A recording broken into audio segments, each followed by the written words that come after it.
L'hémorragie de la délivrance, la plus grande peur pour un grand nombre de futures mamans, mais aussi pour l'équipe médicale. Mais comprend-on vraiment ce qui se passe? Aujourd'hui, je t'explique la physiologie de la délivrance, on va voir ce qui peut justement créer une hémorragie et surtout comment toi, tu peux agir pour reprendre une grossesse apaisée et vivre un accouchement sans peur. Parce que comprendre, c'est reprendre aussi ton pouvoir. Petit disclaimer avant de me faire taper dessus, je ne suis pas médecin, je ne suis pas sage-femme, je ne suis pas gynécologue. Je suis juste moi, Caroline, accompagnante à la naissance, totalement passionnée et amoureuse du corps humain et du corps de la femme qui enfante, bien évidemment. Les informations que je vais te transmettre aujourd'hui, c'est pas un secret de polichinelle, un secret de médecin, ce sont des informations qui sont accessibles quand on se donne la peine de lire, de chercher un petit peu. Et ces informations, justement, elles peuvent être précieuses parce qu'elles te permettent de reprendre ton pouvoir, de faire des choix vraiment éclairés et en conscience, et ça change la donne. Qu'est-ce que l'hémorragie de la délivrance? L'hémorragie de la délivrance, c'est une perte de sang conséquente de plus de 500 ml pendant les premières 24 heures après l'accouchement. Elle est due à des causes que l'on regroupe en 4 caractéristiques, les 4 T, qui sont le tonus utérin, le trauma, les tissus et les troubles de la coagulation ou problèmes de l'hémoglobine. Bien souvent, c'est parce qu'il reste une petite partie du placenta qui ne s'est pas décrochée, qui reste donc en contact avec la paroi de l'utérus, l'empêchant de se rétracter, donc de cautériser tous les petits vaisseaux, et donc toute cette partie de l'utérus qui reste à découvert, effectivement, fait couler beaucoup de sang. Mais les chiffres sont pas forcément évidents à trouver parce qu'il n'y a pas le critère d'évaluation vraiment, comment on va dire, homogène. Il y en a, c'est juste visuellement, ils vont voir tout ce qui tombe dans le sac qu'il y a en dessous des fesses de maman pour voir un petit peu les quantités. D'autres vont vraiment les mesurer. Donc tout le monde n'est pas d'accord. On parle d'à peu près 5% d'incidence d'hémorragie de la délivrance sur les accouchements en France. Ce chiffre, selon comment il est estimé, peut monter jusqu'à 10%. Donc je ne suis pas une fan des chiffres. Tu regarderas au niveau des études, des statistiques, voir les chiffres qui te parlent. Remettons un petit peu de contexte autour de tout ça, maintenant que j'ai commencé moi aussi à te faire peur en te parlant de cette hémorragie de la délivrance. Tu l'as entendu, ce sont des chiffres qui viennent des maternités, quand il y a des études. Et justement, les hémorragies de la délivrance ont tendance, c'est là où je vais me faire taper dessus, à arriver plus en structure que sur les accouchements à domicile. Parce que les conditions ne sont pas du tout les mêmes. Et c'est ça qui fait une grande différence. Il faut aussi comprendre que les équipes médicales sont formées à la pathologie. Ils sont formés pour être hyper réactifs, d'être vigilants en permanence. En fait, pour eux, ils sont, sans le savoir, en stress permanent. À toujours évaluer, checker, vérifier et être prêt à agir dès qu'il y a quelque chose. Et ce qui fait que cette espèce de déformation, en fait, de filtre, les incite bien souvent à anticiper, à faire des gestes qui ne sont pas forcément utiles là tout de suite, mais ils anticipent que si on ne le fait pas, il pourrait se passer tel ou tel événement. Et parfois, c'est malheureusement cette anticipation qui crée le bordel, faut dire ce qui est. Et là, en l'occurrence, certains gestes peuvent être justement à l'origine des hémorragies de la délivrance. C'est le moment de la pub. Si ce genre d'information te plaît, eh bien, regarde dans la description, il y a le lien pour rejoindre ma communauté en ligne. C'est dans ce sens que j'accompagne les femmes. Tu peux choisir l'entrée qui te convient. Il y a ici une entrée gratuite dans laquelle tu trouveras justement déjà des mini-programmes pour cheminer, pour prendre l'ambiance, pour voir comment ça se passe avant de plonger dans le grand bain de l'accompagnement avec moi, rencontrer d'autres femmes via la communauté, bref, un grand moment de bonheur. Avant d'aller plus loin sur ce qui peut engendrer une hémorragie, on rembobine un petit peu et on va parler de la délivrance. Qu'est-ce qui se passe à ce moment-là? Parce que trop souvent, on s'imagine qu'une fois que bébé est contre nous, ça y est, c'est fini, l'accouchement est terminé. Pas vraiment, il reste encore une partie importante justement, la sortie du placenta, appelée aussi la délivrance. Ce placenta, en fait, c'est une surface d'échange, c'est collé donc à la paroi de l'utérus, et en se décollant, il va permettre à l'utérus de retrouver sa taille initiale. Et grâce à des contractions, l'utérus va donc cautériser tous les petits vaisseaux sanguins et empêcher la perte de sang. La nature étant divinement bien faite, tout est programmé dans ton corps, tu as tout ce qu'il faut au bon moment pour que les hormones agissent et que tout se passe bien quand la physiologie est respectée. Mais alors qu'est-ce que ça veut dire? Eh bien ça veut dire que pendant la période de la délivrance, tu as besoin de rester dans les mêmes conditions que tu as mises en place pendant tout le processus de la naissance. C'est-à-dire te sentir en sécurité, pas observer, avoir chaud, être libre de tes mouvements, etc. Tu as besoin de rencontrer ton bébé et de prendre le temps de tomber en amour avec lui. Et tu as aussi besoin de laisser bébé reprendre un petit peu son souffle parce qu'on l'oublie trop souvent, mais la naissance est quand même méga éprouvante aussi pour bébé. Donc il arrive que des bébés soient un petit peu fatigués, ils ont besoin de comprendre ce qui s'est passé, de réaliser qu'ils sont sortis du ventre de leur maman, qu'ils passent d'un milieu liquide à un milieu aérien, enfin bref, il y a plein de choses aussi à dire sur l'arrivée du bébé. Donc lui laisser le temps. Ce qui va être incroyablement efficace, Dame Nature elle est bien faite, c'est ce fameux premier regard avec bébé. Vraiment quand tu plonges dans le regard de ton enfant, donc justement quand il a atterri, quand il a repris un petit peu d'énergie, c'est incroyable. Sa survie en dépend, donc bébé lui aussi est bien équipé pour accrocher ton regard et faire que tu tombes littéralement en amour pour lui. C'est vital pour lui. Donc de ce premier échange de regard, c'est là que tu vas sécréter ton méga shoot d'ocytocine. Et puis après, tu le gardes aussi en peau à peau, c'est là que tu vas sentir ton odeur, que toutes ces impressions vont se faire, que toutes les hormones vont circuler.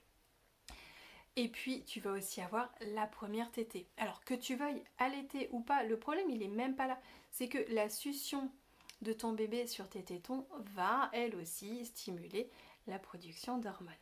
Donc tu vois, c'est déjà tout un contexte d'amour, de douceur, de cocon qu'on doit avoir. Ça, c'est dans le milieu, on va dire, naturel, quand tu accouches chez toi ou quand tu as réussi à tellement bien te préparer que tu arrives aussi à recréer ces conditions-là à la maternité. Parce que d'une manière générale, c'est pas ce qui se passe à la maternité justement. On imagine que ça y est, bébé il est sorti, c'est fini, hop hop hop, pompez-le, allez on peut reparler à madame. Alors attention, maintenant il y a le placenta, faut le faire sortir parce que attention là c'est timé, hein. Maintenant si vous le sortez pas dans les 15-20 minutes, ça va être l'hémorragie et puis on va vous faire une révision utérine. Alors la révision utérine, en gros, on va le chercher, le placenta qui manque, avec la main. Donc quant à ça comme image, je l'ai vécu pour mon premier accouchement. C'est pas forcément glamour. Alors j'ai pas vécu la révision utérine, mais on me l'a fait planer justement au-dessus de moi et tellement j'ai eu justement cette peur. Quand l'anesthésiste est arrivé pour me mettre, alors je sais plus ce qu'il voulait faire, une péridurale, enfin bref, je sais plus ce qu'il voulait faire, alors que j'avais rien eu de tout l'accouchement, il commence à mettre les électrodes et là je dis hop hop hop, non c'est bon, ça y est, il y a une contraction et le placenta est sorti. Mais vraiment comprendre que du coup on n'est pas dans ce contexte respectueux. Bien souvent on va t'enlever le bébé très rapidement parce que, encore une fois, si justement bébé est un peu raplapla, ils vont paniquer puisqu'ils ont peur de toute la pathologie. Donc tout de suite, hop, ils vont clamper le cordon. Mais c'est dommage parce que c'est justement ce cordon ombilical qui le relie encore au placenta qui fait que bébé, ça va. C'est comme s'il était encore dans ton ventre. Il est encore alimenté, il est encore oxygéné. Il a donc le temps de prendre sa première respiration, de prendre un peu plus d'énergie en récupérant aussi tout le sang qui était à lui. Donc, en faisant cela, tu vois, rien que là, on a un des premiers gestes qui sont délétères en fait. Pardon. Puisqu'on prive la maman de ce fameux premier regard. Pour ma deuxième naissance, par exemple, mon bébé, je l'ai eu très très peu au départ parce que voilà, exactement ce que je viens de te décrire. Accouchement rapide, donc intense aussi pour bébé. Elle arrivait un peu, pas très bien, enfin pas très bien. Pour eux, je sentais que tout se passait bien vu l'accouchement que j'avais eu. Ça pouvait que être bon pour ma puce. Mais du coup, ils ont clampé, ils l'ont emmené pour aller aspirer, faire les soins et je l'ai eu que après. Donc j'ai eu beaucoup de chance que là, pour moi, ça ne dérape pas non plus. Dans ce qui va aussi, donc voilà, tout le stress, tous les mots que tu vas à nouveau entendre, l'agitation, parce que ils vont surveiller ça, ils vont être au taquet. Et comme je l'ai déjà dit, alors pas dans cette vidéo, mais un peu ailleurs, l'adrénaline, c'est une hormone qui est vicieuse parce qu'elle se communique en fait. T'as pas besoin de parler, si toi tu perçois le stress chez quelqu'un, tu vas générer toi-même de l'adrénaline. Tu l'as peut-être expérimenté quand tu rentres dans une pièce où deux personnes se sont sévèrement disputées, même si elles t'accueillent avec un grand sourire, ouh, tu sens, tu sens qu'il y a eu quelque chose, et toi ça crispe. Et ben c'est la même chose. Si l'équipe médicale commence à s'agiter autour de toi, tu ne peux plus sécréter d'ocytocine puisque c'est l'adrénaline qui va avoir pris le dessus. Après, il y a d'autres gestes. Alors, j'ose espérer que ça se fait beaucoup, beaucoup, beaucoup moins. Pourtant, je l'ai quand même entendu pas mal de fois.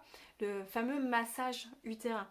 C'est-à-dire qu'on va t'appuyer très, très fort sur le ventre, soi-disant pour aider justement l'utérus à se contracter. Sauf que non, encore une fois, ce sont des gestes qui vont bloquer ta sécrétion naturelle d'ocytocine. Si on t'appuie sur le ventre, ça fait mal, c'est pas confortable, et puis c'est violent quand même, on vient t'appuyer, toi t'as juste envie d'être au calme, laissez-moi atterrir, laissez-moi rencontrer bébé, et non, on appuie. Donc ça c'est pareil, ça fait partie des gestes qui risquent d'être délétères. Donc tu auras compris, je l'espère, entre eux, ce que c'est la physiologie, quels sont les actes qui peuvent déclencher cette dite hémorragie, comment toi tu peux agir, comment toi tu peux faire que les choses se passent bien. Eh bien, en ayant les bonnes informations, en étant suffisamment préparé aussi pour survivre à ce stress qui peut être généré autour de toi. Ce qui va être important aussi, c'est de garder ta verticalité. Que ce soit pour l'accouchement ou pour la délivrance, on reste sur les mêmes processus. Donc, comment faire sortir quelque chose à plat, c'est beaucoup plus compliqué. Alors que si tu es vertical, tu retrouves la pesanteur et forcément, ça a plus de chances de sortir. Que ce soit ton bébé ou ton placenta, c'est la même chose. Continue de sécréter cette dite ocytocine, hormone extraordinaire. Donc là, c'est le moment de faire des câlins avec ton chéri, de regarder ton bébé, ce premier regard inoubliable, de faire des tétés, de garder ton bébé en peau à peau. Et tout ça, tu peux le faire si tu as confiance en toi, si tu sais comment les choses sont censées se dérouler. Encore une fois, l'équipe médicale, c'est son boulot d'être réactif, mais ils le sont trop justement. Ils sont même dans l'anticipation. Ils ne voient que par la pathologie, que par les protocoles. Il faut être honnête aussi. Les protocoles qui vont rythmer les naissances, qui vont donner la cadence à leur journée, parce qu'avec toutes les fermetures de maternité, on se retrouve avec des maternités débordées. Il n'y a plus assez de personnel, là on rentre dans un autre débat. Mais voilà, c'est aussi leur façon de faire. Donc toi, tu as vraiment besoin d'être solide à l'intérieur de tout ça. Tu as besoin de faire équipe avec ton partenaire pour justement protéger à nouveau cette partie-là de l'accouchement. Un accouchement, ça ne se gère pas, ça se protège en fait. Tu as tout ce qu'il faut à l'intérieur de toi. Dame Nature ne nous enverrait pas comme ça au casse-pipe. Tout est prévu. Alors, fais-toi confiance, informe-toi, respire et j'espère en tout cas, c'est le but de cette vidéo, que d'avoir ces premières informations, ça va te permettre aussi d'être plus sereine le temps de ta grossesse. Parce que y a plein de moments dans la grossesse où justement il y a des mots qui échappent et toi tu les prends pour toi et tu t'en fais une montagne et tu angoisses, tu stresses et encore une fois le stress ne va pas t'aider à générer les bonnes hormones. Donc détends-toi, Fais des séances de relaxation, j'en ai plein dans la communauté. Vraiment, apaise-toi et puis travaille donc sur cette confiance qui va te permettre de garder le cap jusqu'au bout. J'espère que cette vidéo t'a donné des informations importantes. J'espère que tu commences à cheminer sur ce qu'est l'hémorragie de la délivrance et surtout comment on peut la prévenir, puisque l'essentiel c'est de l'éviter. Si tu veux d'autres informations comme ça, eh bien tu t'abonnes à la chaîne. Tu peux aussi nous rejoindre dans la communauté. C'est exactement dans ce sens-là que j'aime accompagner les femmes. Vous permettre de sortir des peurs pour pouvoir vivre les choses sereinement, pouvoir travailler sur votre confiance et reprendre la main sur tous les aspects de votre vie. Reprendre le pouvoir, c'est vraiment mon dada, c'est ce que j'aime.